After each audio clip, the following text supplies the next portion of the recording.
Good morning, good afternoon, good evening बच्चों। क्योंकि हम लोग इस समय जो लेक्चर आपके लिए बना रहे हैं, इस समय रात के बज रहे हैं 11। तो आप जिस भी टाइम देख रहे हैं उस टाइम सभी बच्चों के लिए गुड मॉर्निंग, गुड आफ्टरनून और गुड इवनिंग। देखिए बच्चों, इससे पहले बैतुल ताबीज़ एवं कूलाम के नियम में हम लोगों ने 3 लेक्चर पढ़ चुके हैं। ठीक है, लेक्चर फर्स्ट, लेक्चर सेकेंड और लेक्चर थर्ड। 3 लेक्चर को हम लोगों ने कंप्लीट कर लिया है। आज लेक्चर नंबर 4 है। ठीक है, इससे पिछले वाले जो है लेक्चर में, यानी लेक्चर नंबर 3 में हम लोग पढ़ रहे थे अध्यारोपण का सिद्धांत। क्या पढ़ रहे थे? अध्यारोपण का सिद्धांत। तो अध्यारोपण का सिद्धांत था क्या, शायद उस वाले वीडियो में थोड़ा सा रह गया था, क्योंकि पता नहीं कैसे वो जो है 2 मिनट का अलग हो गया था। तो हम लोग शुरू करते हैं अध्यारोपण का सिद्धांत। अध्यारोपण का सिद्धांत। ठीक, अध्यारोपण का सिद्धांत है क्या, इस बात को हम लोग समझते हैं। देखिए, हम लोग पता है कि जो कूलाम लॉ होता है, कूलाम का जो नियम होता है वो क्या होता है, 2 चार्जों पर अप्लाई होता है। कहने का मतलब क्या है कि अगर ये 2 चार्ज स्थिर अवस्था में हैं और इनके बीच का डिस्टेंस r है, ठीक है, तो इनके बीच कार्य करने वाला जो वैद्युत बल होता है वो होता है F बराबर 1/4πε0 Q1 Q2 बटे r स्क्वायर। ठीक है, ये होता है अगर इनके बीच कोई मीडियम नहीं है तो, मतलब इनके बीच कोई मीडियम नहीं भरा है तो उसके लिए ये फार्मूला होता है। ठीक है, यहां तक हम लोगों ने सीखा था। ठीक है, अब अध्यारोपण का सिद्धांत क्या कहता है इसके बारे में समझना है। देखिए, अध्यारोपण का ये सिद्धांत ये कहता है कि जब मान लीजिए आपके पास आवेशों का एक समुदाय हो, आवेशों का एक क्या हो, समुदाय। इसका मतलब क्या हुआ कि जब बहुत सारे आवेश एक जगह रखे हों, ठीक है, ऐसे बहुत सारे चार्ज पड़े हों, तो उनके बीच किसी एक चार्ज पर अन्य चार्जों के कारण कितना फोर्स अप्लाई होता है, कितना फोर्स लगता है, उसी को ज्ञात करने के लिए ही आता है आपका अध्यारोपण का सिद्धांत। तो है क्या अध्यारोपण का सिद्धांत, इस बात को हम लोग समझते हैं। ठीक है, अध्यारोपण के सिद्धांत से देखिए, समझ लीजिए, फिर से कहने का क्या मतलब है कि अगर ये चार्ज Q1, यहाँ पर एक चार्ज Q2, ये चार्ज Q3, ये चार्ज Q4, ये चार्ज Q5, ये चार्ज Q6, ऐसे बहुत सारे क्या हैं, चार्ज हैं। अब किसी एक चार्ज पर सभी चार्जों के कारण हमें क्या ज्ञात करना है, फोर्स। फिर सुन लीजिए, हमें क्या बताया कि किसी एक चार्ज पर, इस पर किसी भी एक चार्ज पर सभी चार्जों के कारण क्या ज्ञात करना है, फोर्स। तो वहां पर हम लोग क्या करते हैं, कूलाम का नियम अप्लाई नहीं करते, वहां पर लगाते हैं अध्यारोपण का सिद्धांत। क्योंकि कूलाम का नियम 2 पर वैलिड है और यहाँ पर कितने हैं, बहुत सारे चार्ज हैं। ठीक है, तो इसके लिए क्या करेंगे, इसके लिए अध्यारोपण का सिद्धांत ये कहता है कि यदि आवेशों का आपके पास एक समुदाय हो, ठीक है, तो उस आवेशों के समुदाय में किसी एक आवेश पर, ध्यान सुनिएगा, अगर आपके पास आवेशों का एक समुदाय हो और उस आवेशों के समुदाय में किसी एक आवेश पर, ठीक है, मान लीजिए एक चार्ज में मान लेंगे, किसी एक आवेश पर कार्य करने वाला जो बल है, नेट बल, ध्यान रखिएगा, किसी एक आवेश पर कार्य करने वाला नेट बल, यानी इस पर अन्य आवेशों के कारण, ठीक है, इसके कारण इस पर लगेगा, इसके कारण इस पर, सभी के कारण जो है क्या होगा, इस पर फोर्स लगेगा। तो अध्यारोपण का सिद्धांत ये कहता है कि आवेशों के क्या है, आवेशों का एक समुदाय हो, तो आवेशों के समुदाय में किसी एक आवेश पर अन्य आवेशों के कारण, अन्य आवेशों के कारण लगने वाला नेट बल, अन्य आवेशों के कारण लगने वाला नेट बल हर एक आवेश, ठीक है ना, हर एक आवेश के, ठीक है, हर एक आवेश के द्वारा लगाए गए बल, ठीक है ना, फिर सुन लीजिए, हर एक आवेश के द्वारा इस पर लगाए गए बल के अलग अलग वेक्टर योग के बराबर होता है। फिर सुन लीजिए क्या है कि अध्यारोपण के सिद्धांत ये कहता है कि देखिए लिख दे रहे हैं क्या है अध्यारोपण का सिद्धांत कि आवेशों के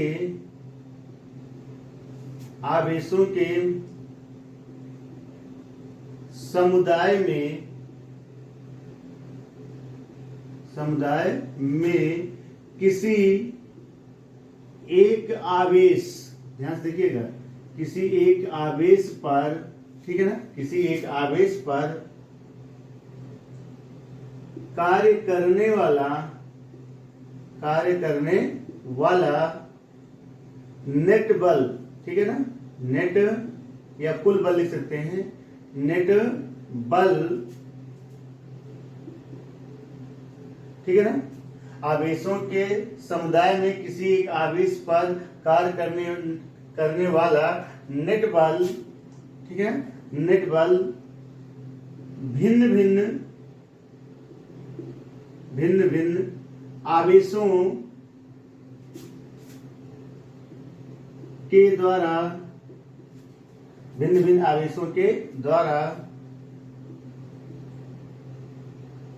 लगाए गए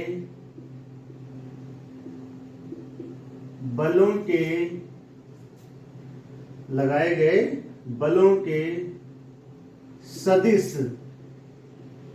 योग के बराबर होता है, ठीक है, के बराबर होता है। फिर सुन लीजिए क्या है कि हमने क्या कहा कि आवेशों का हमारे पास क्या हो सकता है। फिर सुन लीजिए क्या है डिफिनेशन कि आवेशों के समुदाय में किसी एक आवेश पर, ठीक है, किसी एक आवेश पर, जैसे देख लीजिए ये मान लीजिए बहुत सारे आवेशों का ये क्या हो गया समुदाय होगा Q1 Q2 Q3, ठीक है, यहाँ पर Q4 ये Q5, ध्यान समझिएगा। आवेशों के समुदाय में किसी एक आवेश पर, मान लीजिए इस आवेश पर, चलो 1 पर मान लेते हैं, कार्य करने वाला नेट बल, इस पर कार्य करने वाला नेट बल यानी सभी के द्वारा कार्य करने वाला नेट बल भिन्न भिन्न आवेशों के द्वारा, इन सभी के द्वारा भिन्न भिन्न आवेशों के द्वारा लगाए गए बलों के सदिश योग के बराबर होता है। यानी इन सब के द्वारा लगाए गए, ठीक है, इसके द्वारा इस पर, इसके द्वारा इस पर, इसके द्वारा इस पर, इसके द्वारा इस पर जो बल लगेगा उसका सदिश योग के क्या होता है, बराबर होता है। इसी को ही हम लोग कहते हैं अध्यारोपण का सिद्धांत। समझ में आ गया क्या है, ठीक है, चलिए नोट कर लीजिए। नोट हो गया, चलिए मिटा दिया जाए, ठीक।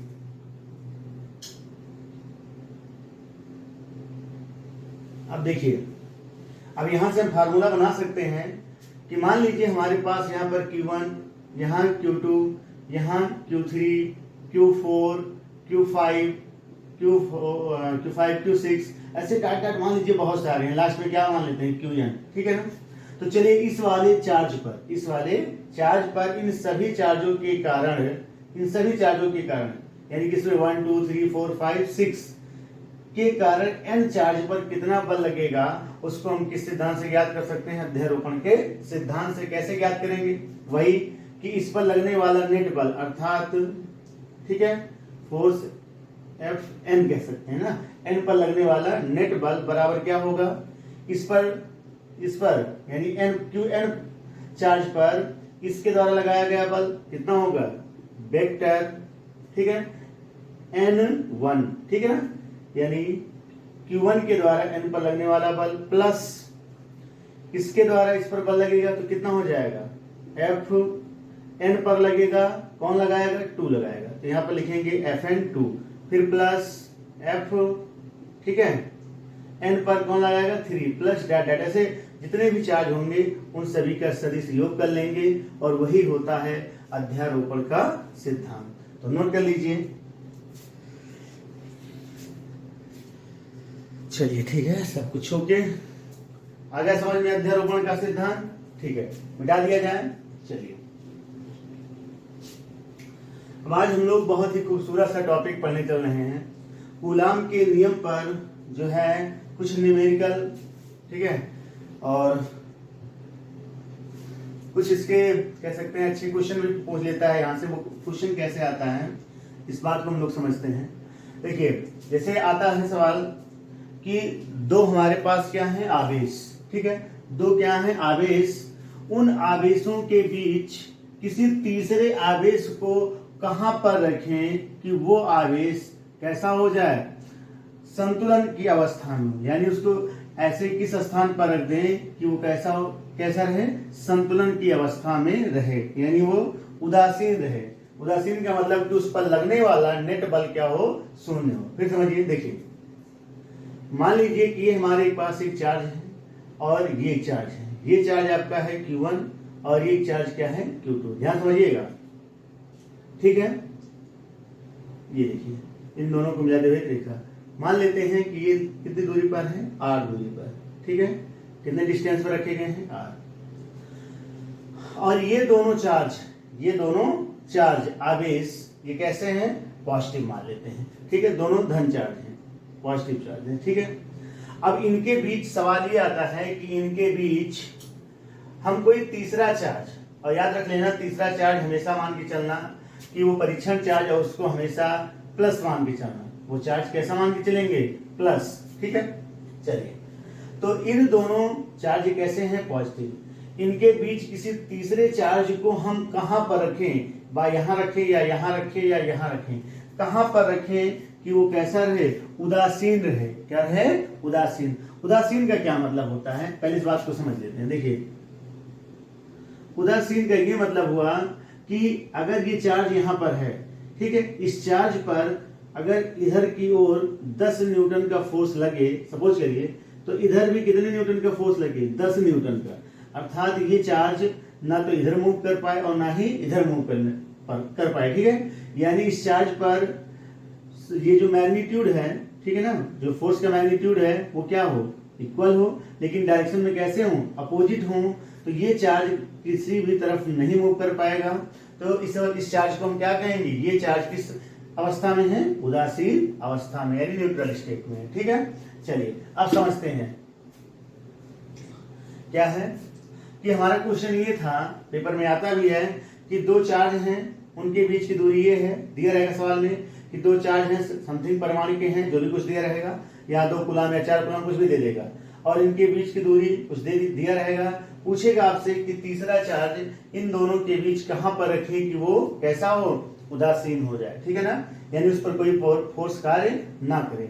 तो देखिए नोट पॉइंट आप यहां पर जहां रखिएगा, कहां पर रखना होगा, स्टार पॉइंट बना के इसको नोट कर लीजिए। देखिए यहां पर ये प्लस चार्ज, यहां पर ये प्लस चार्ज, बात समझ में आ रहा है। और आपको पता है कि दो प्लस चार्ज एक दूसरे को क्या करते हैं, रिपेल करते हैं, अर्थात प्रतिकर्षित करते हैं, ठीक है। चलिए देखते हैं, देखो ये हो गया, ठीक है। अब यहां पर आप ये सोचिए, पहले इनको लाइन ज्वाइनिंग करा दीजिए, ऐसे मिला दीजिए। अब कोई तीसरा चार्ज आप रखिए, ये है ना तीसरा चार्ज, अगर आप समझिए तीसरे चार्ज को यहां पर हम कहां रखें कि उस पर लगने वाला नेट बल क्या हो, शून्य हो। अगर आप यहां पर रखते हैं तीसरे चार्ज को, आप समझिए ये कैसा है, पॉजिटिव, ये पॉजिटिव है, ये इस पर फोर्स लगाएगा कहां, इधर क्यों लगाएगा ना, ठीक। चलिए इसके द्वारा इस पर लगने वाले बल का परिमाण किधर की ओर होगा, इधर की ओर। इसके द्वारा ये भी प्लस है, ये इस पर लगाएगा फोर्स, इस Q2 के द्वारा Q पर जो फोर्स लगेगा उसका भी डायरेक्शन क्या होगा, ये भी इसको धक्का देगा इधर की ओर। तो आप बताइए कि अगर किसी चार्ज पर एक ही डायरेक्शन में दो फोर्स लगते हैं तो क्या वो उदासीन होगा, नहीं।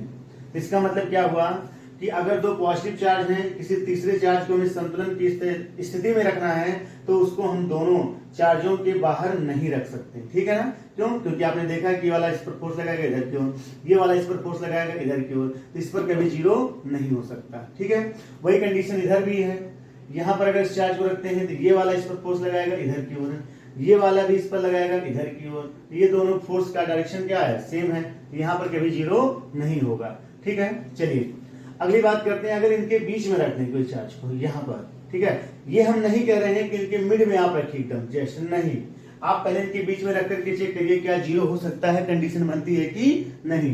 देखो इसके कारण इस पर फोर्स लगेगा, ध्यान समझना, ये प्लस है ये प्लस है, ठीक है। चलो मान लें यहाँ पर रखा गया है, चार्ज। इसके कारण इस पर फोर्स लगेगा, उसका डायरेक्शन इधर की ओर। इसके कारण इस पर फोर्स लगेगा, इसका डायरेक्शन इधर की ओर। अब कुछ मामला सही लग रहा है ना? कैसे? क्योंकि इसके कारण इस पर फोर्स लगेगा इधर की ओर, इसके कारण इस पर फोर्स लगेगा इधर की ओर। अब यहाँ पर जो फोर्स का डायरेक्शन है वो कहीं ना कहीं क्या हो गया? अपोजिट हो गया। कैसा हो गया? अपोजिट, यानी विपरीत हो गया। तो इसका मतलब क्या हुआ कि जब दो पॉजिटिव चार्ज हो, उनके बीच कोई तीसरे चार्ज को रखना हो और वो चार्ज किस अवस्था में बोले कि संतुलन की अवस्था में हो, तो आपको तुरंत दिमाग में आना चाहिए कि उस चार्ज को हम दोनों चार्जों के कहां रखेंगे? बीच में रखेंगे। ठीक है, चलिए क्लियर हो गया। इसी तरीके से यदि दोनों चार्ज कैसे हो? नेगेटिव हो। दोनों चार्ज जो रखे गए Q1 और Q2 कैसे हो? नेगेटिव। ठीक है, ये अब इनके बीच, ठीक है, यहां पर याद रखिए। अब देखो, अब यहां पर ये भी चार्ज नेगेटिव, ये भी चार्ज नेगेटिव। अब इनके बीच हम तीसरे चार्ज को कहां पर रखें कि वो चार्ज किस अवस्था में रहे? संतुलन की अवस्था में। किस अवस्था में रहे? संतुलन की अवस्था में। संतुलन की अवस्था का क्या मतलब हुआ? फिर से कि उस पर लगने वाला नेट बल क्या हो जाए? शून्य हो जाए, यानी जीरो हो जाए। चलो आइए देखते हैं कहां पर रख सकते हैं। देखो, अगर हम मान लीजिए कि यहां पर रखते हैं उस चार्ज को, ठीक है, इस चार्ज पर ये नेगेटिव है ना, इसके कारण इस पर फोर्स लगेगा इधर की ओर। ये नेगेटिव है, ये इस पर लगाएगा इधर की ओर। देख रहे हैं? फिर दोनों बलों का डायरेक्शन एक ही ओर, यहां जीरो नहीं हो सकता। ठीक, चलिए अब इन दोनों के ये जो इनके बीच यहां इधर की ओर बाहर की ओर रखते हैं, तो यहां पर अगर चार्ज रखते हैं क्यों, ये इस पर फोर्स लगाएगा इधर की ओर, ठीक है, ये वाला इस पर फोर्स लगाएगा, ये भी इधर की ओर। तो फिर भी आप देख रहे हैं कि दोनों का डायरेक्शन सेम है, तो यहां पर भी जीरो नहीं हो सकता।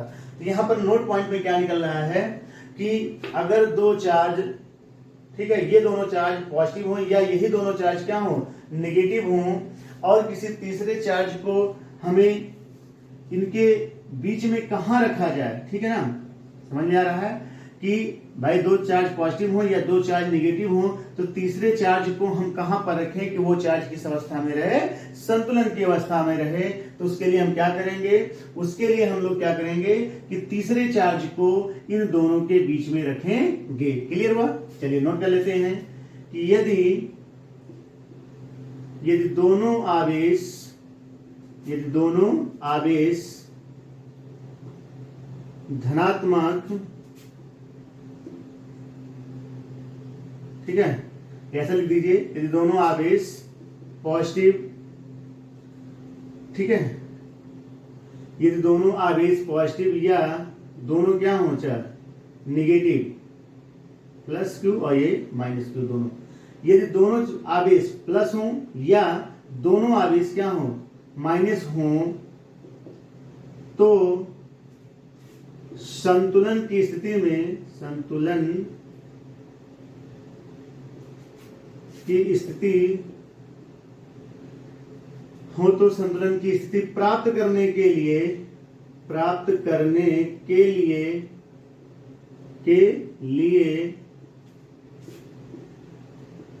तीसरे आवेश को, ठीक है, तीसरे आवेश को दोनों आवेशों के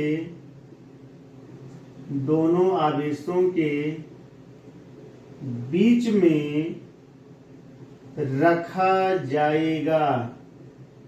ठीक है, इस पॉइंट को नोट कर लीजिए, बहुत ही इंपॉर्टेंट पॉइंट है।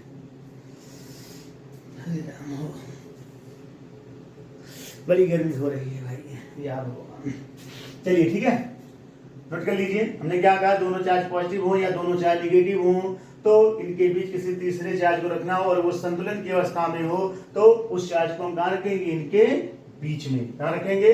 बीच में। ठीक है, ये देख लीजिए, यदि दोनों आवेश धनात्मक या दोनों आवेश कैसे हो? ऋणात्मक हो, तो संतुलन की स्थिति प्राप्त करने के लिए तीसरे आवेश को दोनों आवेशों के बीच में रखा जाएगा। नोट कर लीजिए। ठीक है, अब सवाल ये आता है कि कहां पर रखा जाएगा? इन दोनों के बीच। ठीक है, इसके लिए क्वेश्चन लेते हैं तो आपके लिए बहुत इजी हो जाएगा। चलिए नोट करते हैं। ठीक है, एक क्वेश्चन लेते हैं। क्वेश्चन ये है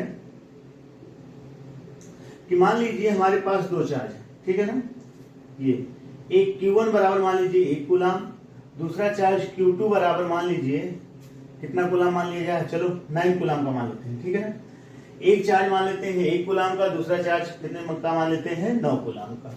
और ये दोनों, ठीक है ना, इन दोनों के बीच की जो दूरी है, ठीक है ना, इन दोनों के बीच की जो दूरी है वो मान लेते हैं कितना है 4 मीटर। कितना मान लेते हैं, चलो 4 मीटर मान लेते हैं। क्लियर हो गया।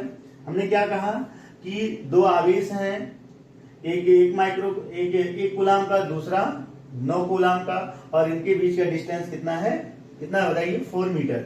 तो तीसरे आवेश को हम इन दोनों के बीच कहां पर रखें कि वो संतुलन की स्थिति में रहे। तो अभी देख लीजिए क्या बताया गया, ये पॉजिटिव, तो तीसरे आवेश को हमें कहां पर रखने होगा, इनके बीच में, बाहर नहीं रखेंगे, ठीक है ना। अब इनके बीच में कहां रखेंगे, अभी हमें कुछ भी मालूम नहीं है, तो इसके लिए चलो मान लेते हैं कि इस वाले चार्ज से, छोटे वाले चार्ज से कितनी दूरी पर रख देते हैं, x डिस्टेंस पर, ठीक है। यहां पर इस चार्ज को हम लोग रख देते हैं। क्लियर हो गया, समझ में आया, बोलो। पहले वाले चार्ज से कितने डिस्टेंस पे रख देते हैं, x। तो इधर से कितना हो जाएगा, इधर से हो जाएगा 4 माइनस एक्स। क्लियर हो गया, इधर से कितना हो जाएगा 4 माइनस एक्स। तो चलिए वो डिस्टेंस ज्ञात कर लेते हैं। देखिए यहां पर इन दोनों के बीच जो फोर्स लगेगा वो कितना हो जाएगा, F बराबर, ठीक है, F1 मान लीजिए 1/4 पाई एप्सिलॉन 0, किसके किसके बीच, ये चार्ज Q1 और ये चार्ज इसके बीच बल। तो 1/4 पाई एप्सिलॉन 0 Q1 Q2, यानी Q1 तो रहेगा और ये Q2 जगह पे Q अपान R स्क्वायर, R यहाँ के बीच के कितना x स्क्वायर। ये क्वेश्चन नंबर कितना हो गया, फर्स्ट, ठीक है। इसी तरीके से अब इनके के बीच जो फोर्स लगेगा उसको कैसे ज्ञात करेंगे, चलिए वो मान लेते हैं F2 बराबर 1/4 पाई एप्सिलॉन 0 Q1 Q2, यानी Q2 ये और ये हो जाएगा Q अपान कितना हो जाएगा, ये 4 माइनस एक्स का होल स्क्वायर, ठीक है। ये क्वेश्चन नंबर कितना हो गया, 2। क्लियर हुआ, ठीक है। अब यहाँ पर बात ये आती है कि भैया ये संतुलन की स्थिति में है, तो इस पर लगने वाला इधर के फोर्स, इस पर लगने वाला, इन दोनों फोर्स, देखिए इसके द्वारा इस पर लगने वाला बल और इसके द्वारा, इस वाले आवेश के द्वारा इस पर लगने वाला बल, दोनों कैसे होंगे, बराबर। तो हम कह सकते हैं कि संतुलन की स्थिति में, मिटा दे रहे हैं इधर, इसको नोट कर लीजिए,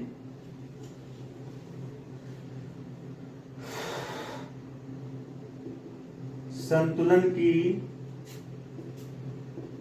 स्थिति में, ठीक है ना, क्या हो जाएगा, F1 बराबर F2, F1 बराबर F2 होगा, दोनों को बराबर कर दो, तो 1/4 पाई एप्सिलॉन 0 और क्या हो जाएगा Q1 Q अपान एक्स स्क्वायर बराबर, ठीक है, ये वाला बराबर 1/4 पाई एप्सिलॉन 0 Q2 Q अपान 4 माइनस एक्स का होल स्क्वायर, ठीक है।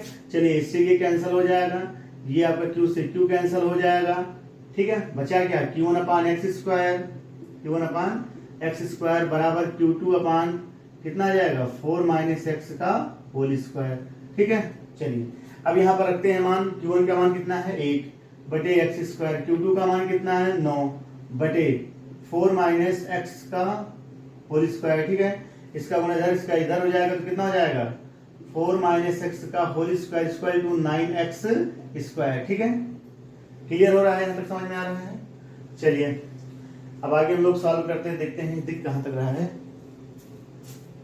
चलिए अभी दिख रहा है, तो इसको और सॉल्व कर लेते हैं। ये वर्ग है, तो ये कितना हो जाएगा 4 माइनस एक्स बराबर 3x, ठीक है ना। ये इधर जाएगा तो कितना हो जाएगा 4x, यानी 4x बराबर 4, तो x बराबर कितना आ जाएगा 1 मीटर। क्लियर हुआ, चेक कर लेते हैं आ रहा है नहीं कैमरे में, ठीक है आ रहा। चलिए तो हमें पता चल गया कि जब दो चार्ज रखे हों, ठीक है, दो चार्ज हो, दोनों पॉजिटिव हो, और तीसरे चार्ज को हमें इन दोनों के बीच में रखना हो, और कैसे रखना हो कि वो संतुलन की स्थिति में हो, तो उसके लिए हम लोग क्या करेंगे, उसके लिए हम लोग इस तरीके से फार्मूला लगाकर इसको सॉल्व कर लेंगे। इससे सिद्ध हो रहा है कि यहाँ से छोटे वाले चार्ज से, जो छोटा वाला चार्ज है उससे कितनी दूरी पर रखना है 1 मीटर, और बड़े वाले चार्ज से कितनी दूरी पर 4 minus 1 equal to 3 metre. Clear हो रहा है, तो हमेशा याद रखना कि इसको मिटा दें, ठीक है। चलो यहां पर बताते हैं, यहां पर चेक करते हैं पहले आ रहा है नहीं आ रहा, चलिए आ रहा है। अब एक बात और देखो, ठीक है, तो यहां पर क्या देखें हमेशा, ठीक है, जब दो चार्ज हों उनके बीच तीसरे चार्ज को रखना हो, वो चार्ज संतुलन की स्थिति में प्राप्त हो, उसके लिए आप जो चार्ज रखेंगे वो जो चार्ज है, जो मतलब जो चार्ज छोटे परिमाण का है उसी के समीप तीसरे चार्ज को रखेंगे। ठीक है ना, देख लीजिए, जो छोटे परिमाण का चार्ज है उसी के समीप ही तो रखा गया 1 मीटर, बड़े वाले चार्ज से क्या रखा जाएगा, दूर रखा जाएगा। इसके लिए एक शॉर्टकट फार्मूला है, ठीक है ना, स्टेप पॉइंट बना के आप नोट कर सकते हैं।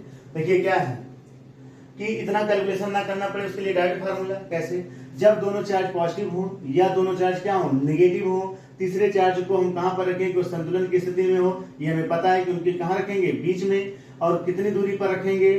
ठीक है, उसको ज्ञात करने के लिए एक फार्मूला है x बराबर, ठीक है, x बराबर रूट ऑफ q1 बटे q1 root plus root q2। ठीक है, चलिए बाहर क्या होगा, बाहर होगा इनके बीच का डिस्टेंस अर्थात l। इसी में रख करके हम लोग सॉल्व करके चेक कर लेते हैं। देखिए x बराबर रूट q1 का मान, देखो q1 कितना है, 1, यहाँ हो जाएगा 1, q2 यहाँ पर क्या है, q1, ठीक है, q1 का मान 1 का रूट कितने करेंगे तो 1 प्लस यहाँ पर कितना है, यहाँ पर एक q2 का कितना है 9 का वर्गमूल कितना आ जाएगा 3, ये हो गया, और इंटू l इनके बीच का डिस्टेंस कितना है 4। ठीक है, तो ये हो जाएगा x इक्वल टू 1 अपान कितना हो जाएगा 4 इंटू 4 से 4 कैंसल, x इक्वल टू कितना आ गया 1 मीटर। ठीक है, देख रहे हैं ना, x इक्वल टू कितना आ गया 1 मीटर दिख रहा है। चलिए, तो आप इससे शॉर्टकट फार्मूले से लगा सकते हैं। तो याद रखना है कि जो Q1 है, ये Q1 ये कह सकते हैं कि कम परिमाण का चार्ज है, ये कम परिमाण का आवेश है। ठीक है, ये कम परिमाण का आवेश है, और L क्या है, L है दोनों आवेशों के बीच की दूरी, दोनों आवेशों के बीच की दूरी। ठीक है, नोट कर लीजिए, बहुत इंपॉर्टेंट फार्मूला है। आप इतना बड़ा कहानी ना करके आप इससे डायरेक्ट लगा सकते हैं। ठीक है, चलिए नोट कर लीजिए, नोट हो गया, चलिए मिटा दिया जाए। ओके,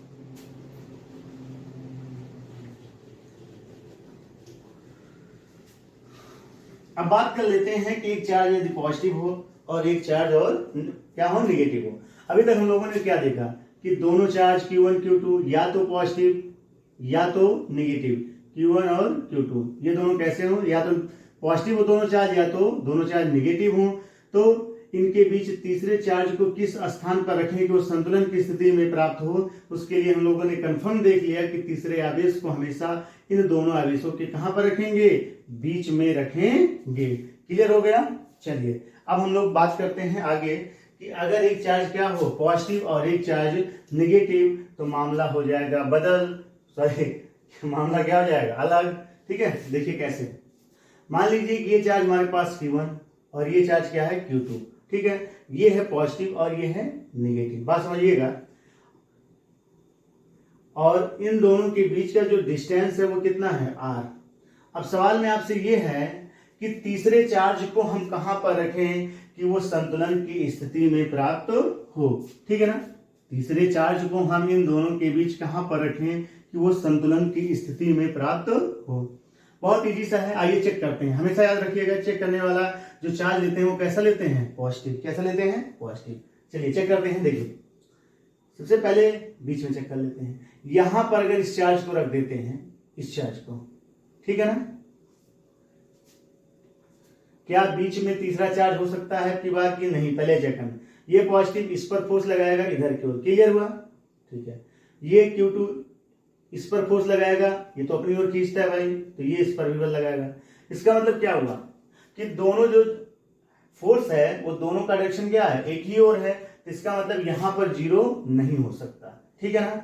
अब देखिए बाहर अगर रखिए तो कहां रखिए, बाहर। बाहर कहां रखेंगे, बाहर मतलब यहां पर रखने, नहीं सोचो ले जाके कहीं घर के बाहर रख दें। ठीक है, चलिए इस चार्ज को यहां पर हम रख दें। क्यों, देखिए ये वाला नेगेटिव है ना, इस पर फोर्स लगाएगा अपनी ओर ऐसे।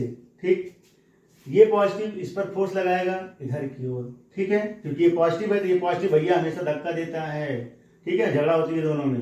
तो देखिए यहां पर कैसा है, ये अपनी ओर और ये इधर की ओर। तो यहाँ पर कैसे हैं, परिमाण से भी मतलब नहीं, अभी आप केवल ये ध्यान दीजिए कि दोनों का डायरेक्शन कैसा है, अपोजिट है। इसका मतलब जीरो हो सकता है, इधर जीरो हो सकता है। अब बात कर लेते हैं क्या इधर भी जीरो हो सकता है, आइए चेक करते हैं। मान लीजिए यहाँ पर रखते हैं, ये वाला इस पर फोर्स लगाएगा, Q1 लगाएगा Q पर इधर की ओर, क्योंकि भाई धक्का देगा ये तो है ना, पॉजिटिव है। ये आपका Q2 नेगेटिव, इस पर फोर्स लगाएगा इधर की ओर, लगाएगा अपनी ओर खींचेगा, ये तो नेगेटिव है। तो इधर भी जीरो हो सकता है और इधर भी जीरो हो सकता है। अब यहाँ पर बात आकर के ये फंसती है कि हम चार्ज को इधर रखें कि इधर रखें, ठीक है ना। देखिए जब एक चार्ज पॉजिटिव एक चार्ज नेगेटिव, तो ये कंफर्म हो गया कि तीसरे चार्ज को हम दोनों चार्जों के बीच में नहीं रख सकते। क्यों, क्योंकि यहाँ पर जो फोर्स है उसका डायरेक्शन एक ही तरफ है। लेकिन जब एक चार्ज पॉजिटिव और एक चार्ज नेगेटिव हो तो तीसरे चार्ज को, ठीक है, हम दोनों चार्जों के कहां रखेंगे भैया, बाहर रखेंगे। कहां रखेंगे, बाहर। अब बाहर में दो कंडीशन बनती है, एक इधर भी रख सकते हैं और इधर भी रख सकते हैं। किधर रखा जाए, तो फिर नोट पॉइंट में, नोट पॉइंट आपको याद करना है कि यदि एक, ठीक है, यदि एक आवेश धनात्मक तथा दूसरा आवेश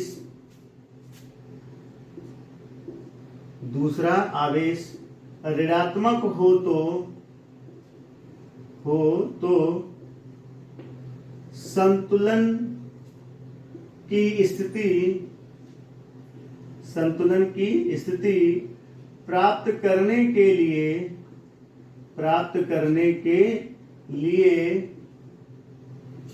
तीसरे आवेश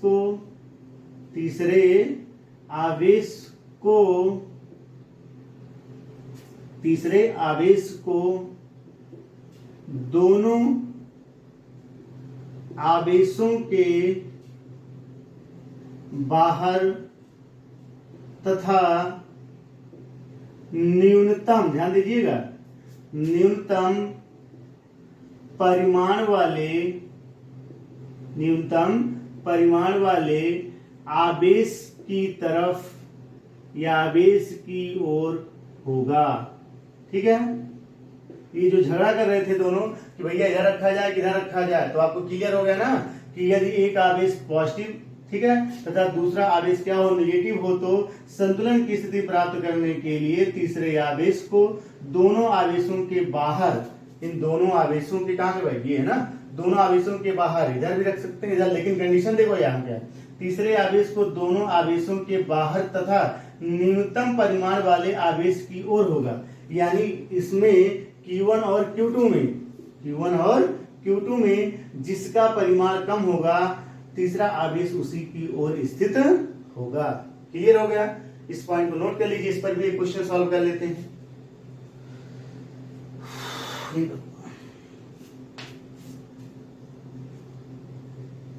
नोट हो गया, चलिए सॉल्व कर लेते हैं।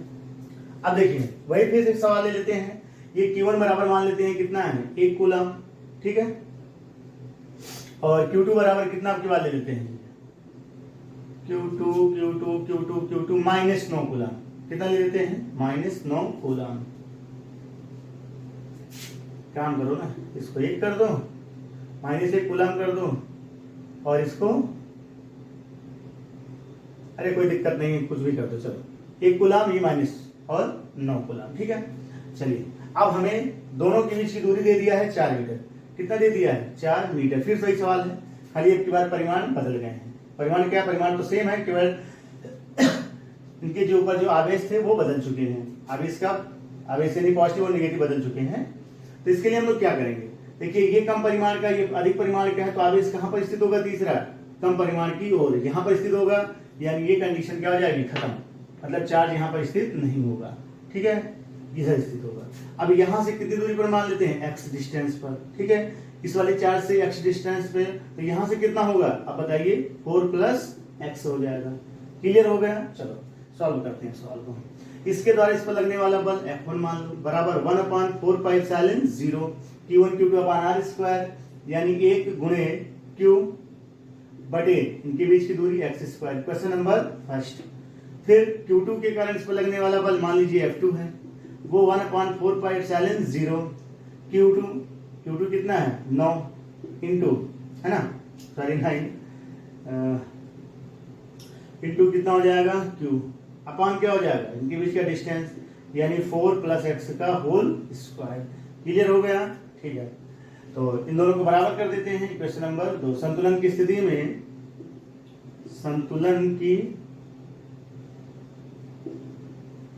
स्थिति में क्या हो जाएगा, F1 बराबर F2, ठीक है। तो परिमाण के रूप में आप तो रखिएगा इसको, तो 1 अपान क्या जाएगा 4πε0 1 इंटू Q हो जाएगा अपान x² बराबर कितना आ जाएगा, ऊपर यहाँ जाएगा 1/4πε0, F2 का मान ये दिया हुआ है ना, ये हो जाएगा 9Q अपान 4 + x का होल स्क्वायर। इधर से ये कैंसिल हो जाएगा, Q से Q कैंसिल, ठीक है। यहाँ पर आगे सोल्यूशन देखिए, यहाँ बचा कितना 1/x², ठीक है, 1/x²। चेक कर ले रहे हैं आ रहा नहीं आ रहा वीडियो में, चलिए आ रहा है, ठीक। देखिए 1/x² बराबर इधर कितना बचा हमारे पास 9/4 + x का होल स्क्वायर, ठीक है। तो इसका वैल्यू इधर हो जाएगा, यानी 4 + x का होल स्क्वायर बराबर 9x²। तो सॉल्व करेंगे तो हो जाएगा 4 + x बराबर 3x, ये इधर जाएगा तो हो जाएगा 2x, तो हो जाएगा 4 बराबर 2x, तो x बराबर कितना आ जाएगा 2 मीटर। बात समझ में आ गया? इसका मतलब क्या हुआ, इधर से, ठीक है, इस वाले कम वाले परिमाण, जो कम परिमाण का चार्ज है उससे कितने मीटर दूरी पर रखना पड़ेगा, 2 मीटर की दूरी पर। समझ में आ गया? बड़े वाले परिमाण से कितनी दूरी पर रखना पड़ेगा, तो भैया यहाँ से 2 रखना जा रहा है, तो यहाँ से 4, तो टोटल कितना हो जाएगा 6। इसके लिए भी एक शॉर्टकट फार्मूला है, उसको भी नोट कर सकते हैं। कैसे, देखिए फार्मूला ये है कि x बराबर √Q1 बटे जो ज्यादा परिमाण का उसको लिख दो Q2 - Q1 और बाहर L, ठीक है, ये फार्मूला है। आइए देख लेते हैं सही है कि नहीं है। x बराबर Q1 का मान कितना है 1, ठीक है, 1 रखेंगे तो 1 का वर्गमूल 1, यहाँ कितना है Q2 9 का वर्गमूल, माइनस नहीं रखना है, माइनस तो खाली दिशा के लिए है, हो जाएगा 3 माइनस Q1 का मान कितना है 1 का वर्गमूल 1, ठीक है, बाहर कितना हो जाएगा L का मतलब क्या हुआ, दोनों आवेशों के बीच की दूरी कितना है 4। कैलकुलेट कर लीजिए, x बराबर देखिए 1 कितना हो जाएगा 1/3 - 1, ये हो जाएगा 2 × 4, 2 2 जा 4, यानी ये x बराबर ये कितना हो जाएगा 2 मीटर। क्लियर हो गया? नोट कर लीजिए। तो बहुत ही अच्छा सवाल था, इस तरीके से सवाल आपके बोर्ड में पूछे भी जा सकते हैं, ठीक है। नोट कर लीजिए, अगर कोई डाउट हो तो आप कमेंट कर दीजिएगा। नोट करिए।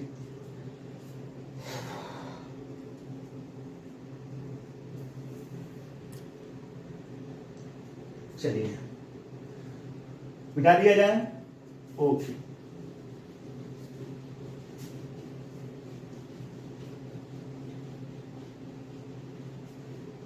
अब हम लोग सॉल्व करते हैं, कुछ बोर्ड के न्यूमेरिकल सॉल्व कर लेते हैं, ठीक है ना। अब चले आते हैं किस पर, न्यूमेरिकल पर। 15 मिनट का अभी हमारे पास थ्योरी और है, उसको हम अगले लेक्चर में पढ़ा देकर इस चैप्टर को समाप्त कर देंगे। कुछ न्यूमेरिकल सॉल्व कर लेते हैं, न्यूमेरिकल, ठीक है ना। तो न्यूमेरिकल के लिए कुछ अच्छे न्यूमेरिकल हैं हमारे पास, ठीक है, उस न्यूमेरिकल को हम देख लेते हैं। तो टोटल हमने न्यूमेरिकल सेलेक्ट किया है 1 2 3 4 5 6 7, इस 7 में जो 7 न्यूमेरिकल हैं, अगर इन्हीं को आप लोग जो है सॉल्व कर लेंगे तो आपका काम बन जाएगा। पहला क्वेश्चन ये है कि 3.2 कूलम आवेश पर कितने 3.2 कूलम आवेश कितने इलेक्ट्रॉनों द्वारा निर्मित होगा। पहला क्वेश्चन है, आप नोट कर सकते हैं कि 3.2 कूलम आवेश 3.2 कूलम आवेश कितने इलेक्ट्रॉनों द्वारा निर्मित होगा, ठीक है। ये क्वेश्चन बहुत इजी क्वेश्चन है, अभी तो एकदम इजी सा है, अभी आपको अच्छे अच्छे सवाल भी मिलेंगे, ठीक है। उसके लिए आप जो है बेफिक्र रहिए, कोई भी क्वेश्चन आपका छूटेगा नहीं बोर्ड के हिसाब से, ठीक है। तो देख लीजिए क्वेश्चन, आप नोट कर लीजिए कि 3.2 कूलम आवेश कितने इलेक्ट्रॉनों द्वारा निर्मित होगा। बहुत इजी सा क्वेश्चन है, ये तो हलवा है, बस तुरंत ऐसे ही रखो और क्या हो जाए अंदर। तो सॉल्व करते हैं सोल्यूशन। तो बच्चों यहाँ सोल्यूशन लिखा जाता है ना कि आंसर, ठीक है ना। आंसर जो मैथ लगाते हैं लास्ट में आता है वहां आंसर लिखा जाता है। जब हम लोग क्वेश्चन सॉल्व करते हैं तो वहां सोल्यूशन लिखते हैं। कह रहा है कि 3.2 कूलम आवेश कितने इलेक्ट्रॉनों द्वारा निर्मित होगा, यानी कि इलेक्ट्रॉनों की संख्या पूछ रहा है। बहुत इजी सा क्वेश्चन है। दिया क्या है 3.2 कूलम, तो क्यू दिया ना, क्यू आप स्मॉल लिख दीजिए, जिससे आप बहुत पहले से प्यार करते आ रहे हैं उसको लिखिए, बड़ा वाला क्यों लिखिए। तो हो जाएगा 3.2, ठीक है ना, कूलम। आवेश दिया है, कितने इलेक्ट्रॉनों द्वारा निर्मित होगा, n बराबर, यानी नंबर ऑफ इलेक्ट्रॉन पूछ रहा है, ठीक है। और हमें पता है इलेक्ट्रॉन पर आवेश कितना होता है, -1.6 इंटू 10 टू पावर -19 कूलम। तो बस आप फार्मूला लगा दीजिए, वही जाना पहचाना, क्यू बराबर क्या होता है n e, क्यू बराबर n e। तो यहाँ पर क्यू की जगह पर कितना रखेंगे 3 पॉइंट, यहाँ पर सॉल्व कर दे रहे हैं आगे, क्यू की जगह पर रखेंगे तो 3.2 हो जाएगा, बराबर n आपको ज्ञात ही करना है, इंटू e का मान कितना है 1.6 इंटू 10 टू पावर -19, ठीक है। ये आप कहा जाएगा नीचे, तो क्या आ जाएगा आपके पास n बराबर, ये हो जाएगा 3.2 divided by 1.6 into 10 to power -19। Clear हुआ। चलो n बराबर, देखो ये पॉइंट से पॉइंट क्या हो जाएगा कैंसल, ठीक है। 16 दूना कितना आ जाएगा 32, ये ऊपर जाएगा प्लस में तो 2, ठीक है ना। तो आ जाएगा 2 इंटू 10 टू पावर माइनस है, तो ऊपर क्या आ जाएगा +19, ठीक है, ये आ जाएगा ऊपर। चेक कर लीजिए, नोट कर लीजिए आप लोग इसको। चलिए क्लियर हो गया। 3.2 कूलम आवेश में कितने इलेक्ट्रॉन, यानी 3.2 कूलम आवेश कितने इलेक्ट्रॉनों द्वारा निर्मित होगा। तो भैया 3.2 कूलम आवेश अगर आपको प्राप्त करना है तो इतना जो है इलेक्ट्रॉन लेना पड़ेगा, कितना 2 इंटू 10 टू पावर +19, इतने इलेक्ट्रॉन आपको लेने पड़ेंगे। ये क्वेश्चन नंबर 1। 7 क्वेश्चन हम आपको कराएंगे। इसी 7 क्वेश्चन में आपका पूरा का पूरा जो है क्या हो जाएगा, कवर अप हो जाएगा, कोई भी क्वेश्चन आपका बचेगा नहीं, ठीक है। तो ये समझ लीजिए कि टाइप वाइज क्वेश्चन हमने लिया है, ठीक है। चलिए नोट कर लीजिए। क्वेश्चन नंबर 2 की बात कर लेते हैं। क्वेश्चन नंबर 2 में कह रहा है, बहुत ही अच्छा सा खूबसूरत सा क्वेश्चन है, बता दिया जाए। चलिए क्वेश्चन नंबर 2, क्वेश्चन नंबर 2।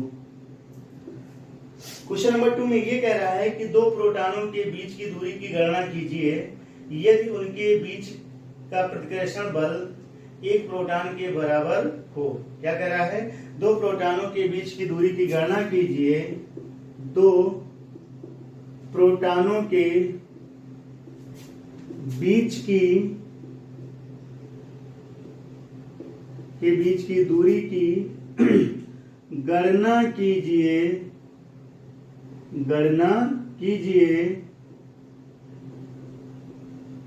कह रहा है कि दो प्रोटॉनों के बीच की दूरी की गणना कीजिए यदि उनके बीच का प्रतिकर्षण बल,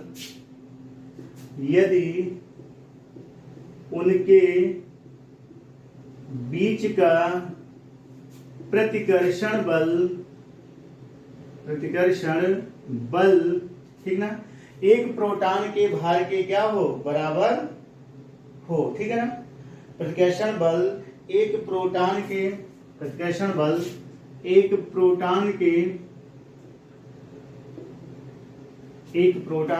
भार के क्या हो, बराबर हो, ठीक है। चलिए ये आपका क्वेश्चन है। कह रहा है कि दो प्रोटॉनों के बीच की दूरी की हमें गणना करना है और कह रहा है यदि उनके बीच का प्रतिकर्षण बल, उनके बीच जो बल लग रहा है वो कितना है, एक प्रोटॉन के भार के क्या है, बराबर है। और कुछ दिया रहेगा, प्रोटॉन का जो है द्रव्यमान दिया रहेगा, प्रोटॉन का द्रव्यमान दिया 1.67, देख लेते हैं 1.67 इंटू 10 टू पावर माइनस, जो प्रोटॉन का द्रव्यमान है यानी मास ऑफ पी, m होता है मास, p होता है प्रोटॉन, ये होता है 1.67 into 10 to power -27 kg। Note कर लीजिए, हो गया। चलिए क्वेश्चन को देख लीजिए अच्छे से, सोल्यूशन करते हैं। कह रहा है दो प्रोटॉनों के बीच की दूरी की गणना कीजिए भैया। ये तो एक प्रोटॉन, ये मान लो एक प्रोटॉन, ये इनके बीच की क्या ज्ञात करना है, दूरी ज्ञात करना है। ये दूरी मान लेते हैं क्या है, आर। इनके कह रहा है कि दो प्रोटॉनों के बीच की दूरी, ये दो प्रोटॉन हो गए, इनके बीच की दूरी की गणना कीजिए। आपको पता है कि चाहे इलेक्ट्रॉन हो चाहे प्रोटॉन हो, दोनों पर जो आवेश होता है वो बराबर होता है, परिमाण बराबर होता है, ठीक है। तो प्रोटॉन पर जो आवेश होता है, ठीक है, यानी चार्ज क्यूपी, क्यू आवेश भी प्रोटॉन ही होता है कितना, 1.6 इंटू 10⁻⁻19 कूलम, ठीक है। कह रहा है कि यदि उनके बीच का प्रतिकर्षण बल एक प्रोटॉन के भार के बराबर हो। अच्छा, इनके बीच का जो बल लग रहा है, बल का फार्मूला कैसे ज्ञात करेंगे, F बराबर 1/4πε0 Q1 Q2 अपान R स्क्वायर, ठीक है, ये आपको पता है फार्मूला। लेकिन जो इनके बीच बल लग रहा है ना, ये फोर्स, वो किसके बराबर है, देखिए एक प्रोटॉन के भार। अच्छा, तो भार भैया क्या होता है, W बराबर, ठीक है ना, W बराबर क्या होता है, mg, ठीक है ना, भार W बराबर mg। m mass of proton कितना, 1.67 इंटू 10⁻⁻27 इंटू g का मान देख लेते हैं, किताब में 9.8 दिया है 10, तो जिससे आपका 9.8 ही मानिए, 9.8, ठीक है।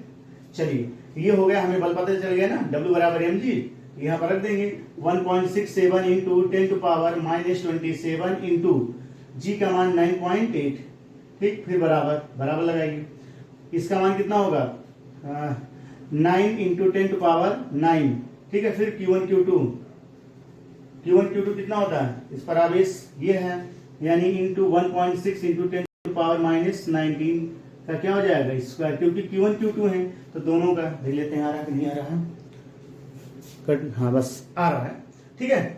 चलिए, और बटे में क्या हो जाएगा, R स्क्वायर, क्लियर हुआ।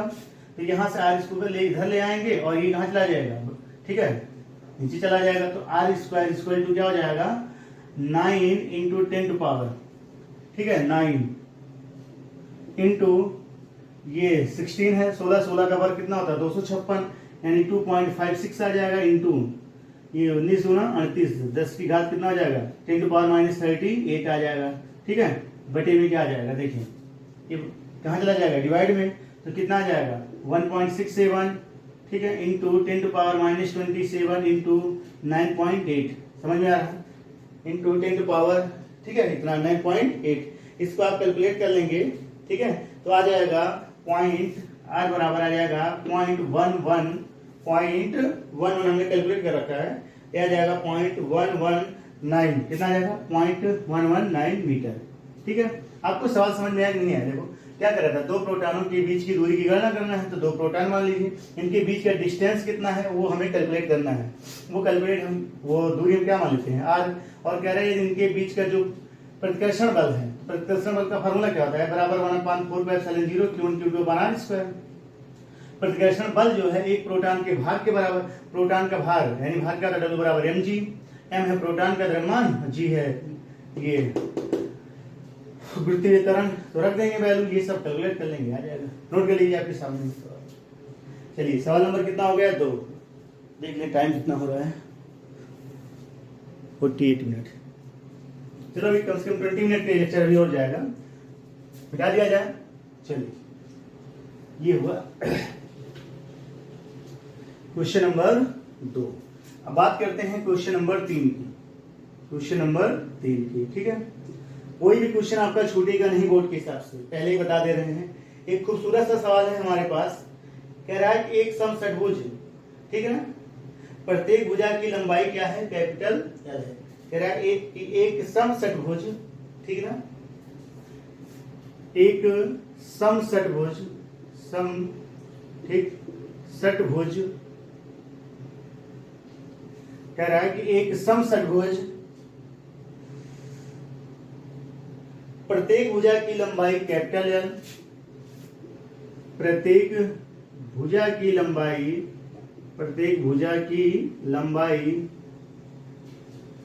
ठीक, कैपिटल L, प्रत्येक भुजा की लंबाई कैपिटल L के कोनों A B C D तथा E, के कोनों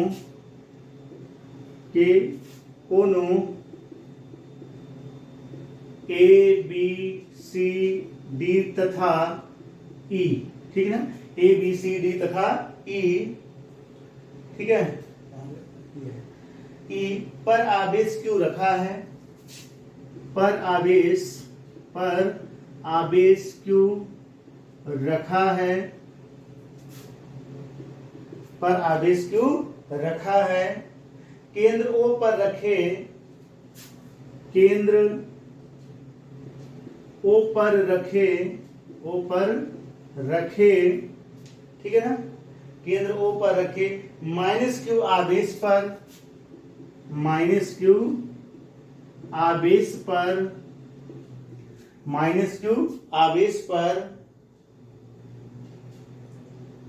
आवेश पर कितना बल होगा, कितना बल होगा। बहुत अच्छा क्वेश्चन है, नोट कर लीजिए, ठीक है। कह रहा है कि एक समषटभुज प्रत्येक भुजा की लंबाई कैपिटल एल के कोनों पर A B C D E तथा ई पर आवेश क्यू रखा है, ठीक है। केंद्र ओ पर रखे माइनस क्यू आवेश पर कितना बल होगा, ठीक है। चलिए देख लीजिए, यहां पर बहुत इजी सा क्वेश्चन है। पहले एक सॉल्यूशन देखते हैं।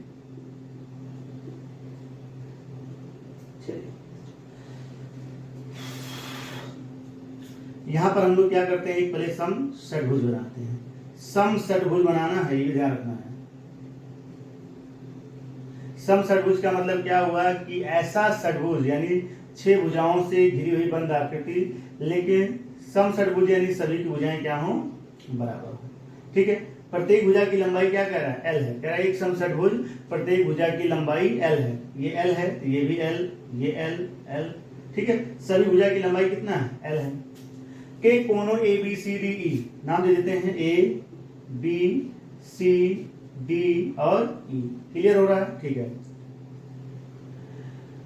पर आवेश क्यू रखा है, यहां पर आवेश क्यू, यहां पर भी बी पर आवेश क्यू रखा गया है, यहां पर क्यू पर, यहां मतलब डी पर भी क्यू और ई पर क्यू आवेश रखा है। और इसके केंद्र पर क्या रखा गया, देखो केंद्र कैसे आप ज्ञात करेंगे, ये देखिए, ध्यान से देखिएगा, इसको आप मिला दीजिए, ठीक है। ये यहां सेंटर पर, ठीक है। ऊपर मिटा दे रहे हैं क्वेश्चन को, आप देख लीजिएगा, नोट कर लीजिए ताकि हमें स्पेस मिल जाए सॉल्व करने का, ठीक है। चलिए, बस यही पूछ रहा है कि इसके सेंटर पर यहां पर ओ है, सेंटर ओ पर माइनस क्यू आवेश रखा गया, इस पर कितना फोर्स कार्य करेगा, ठीक है। तो इसको हम बड़ा सा बना दे रहे हैं। चलिए देखते हैं, देखो बहुत ध्यान से देखिएगा।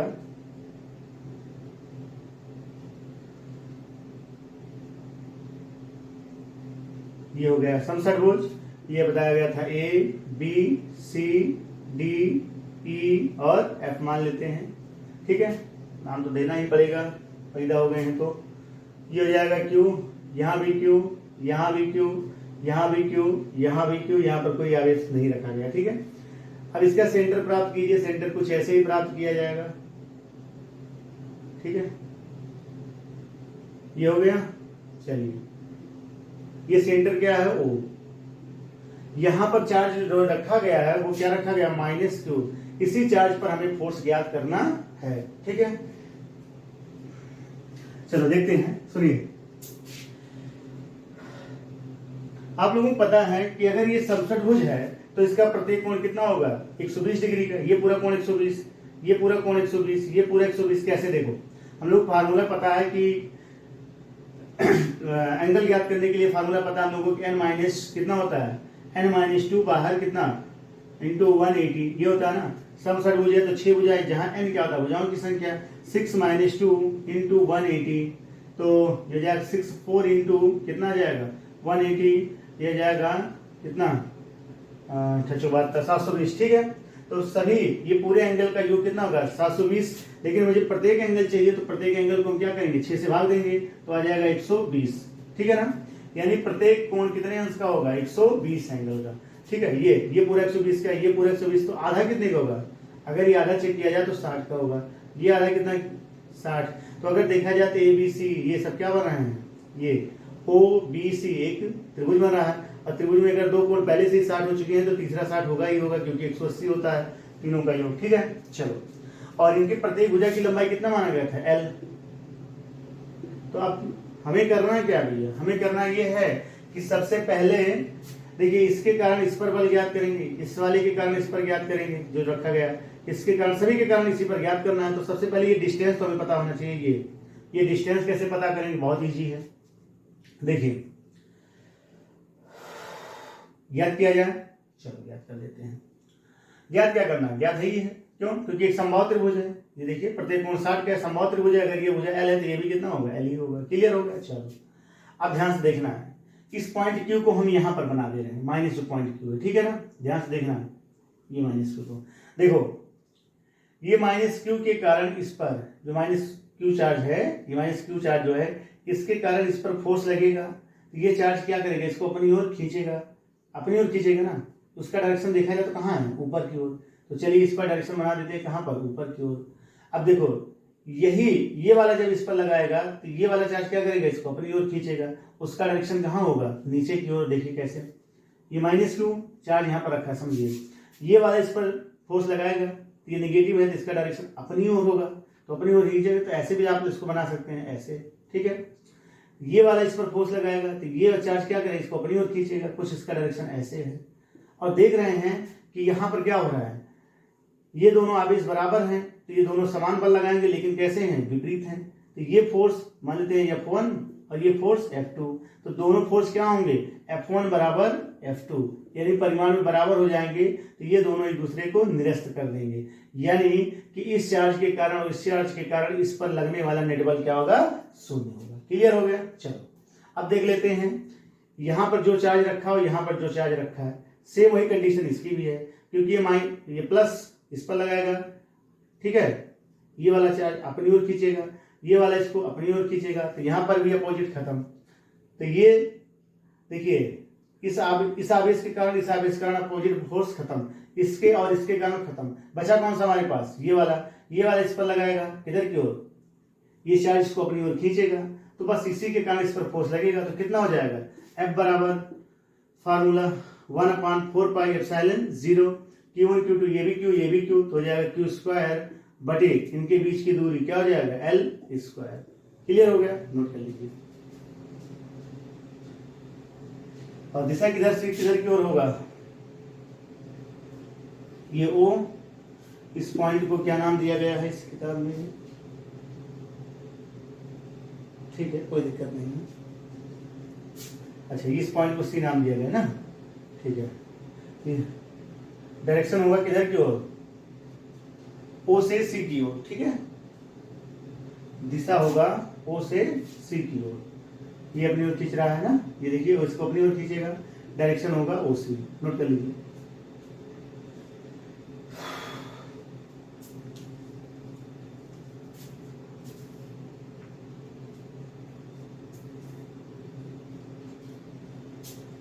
नोट हो गया,